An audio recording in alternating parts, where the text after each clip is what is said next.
Join the conversation on Facebook and Twitter with Good Day Dakota.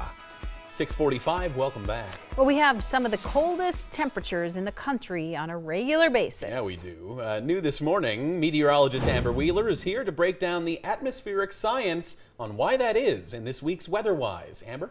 Well, guys, I'm always showing you maps like this. This is our current temperature map, where North Dakota has some of the coldest morning lows and quite often some of the coldest daytime highs.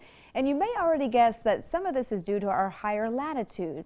Since we were kids, we were taught that the further north you are, the colder you get. And that's true, but it isn't the only factor to consider here.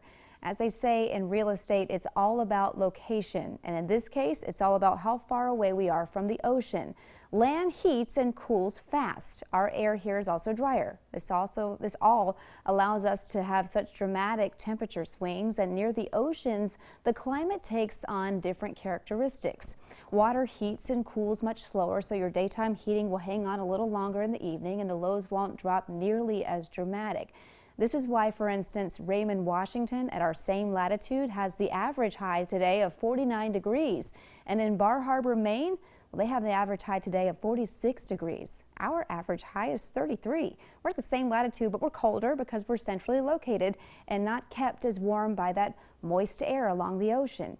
Now, that same principle applies to the Canadian prairies, and quite often we get cold, dry Canadian air in the winter and warmer, moist air from the south in the summer. That moist air comes in mainly from the Gulf, and the moisture is modified as it moves over the dry land and into our direction, and that's why we're not as humid as, say, southern Texas.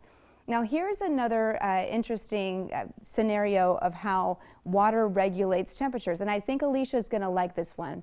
We're heading to Alaska, and today in Alaska, Nome's average temperature on the ocean there, 21 degrees. Fairbanks, only 8 degrees. But remember, this is a typical cold weather setup. It's a little different in the summer. I'm sure Alicia can attest to the big differences on this part of our continent there. I was going to ask you that if you didn't address it, so I'm glad you did, because we lived in Fairbanks for a few years, and I was wondering there. Exactly. That's it the is average high. Very much so. Man. Very interesting. Appreciate that, Amber. And of course, the full weather forecast is coming up after this.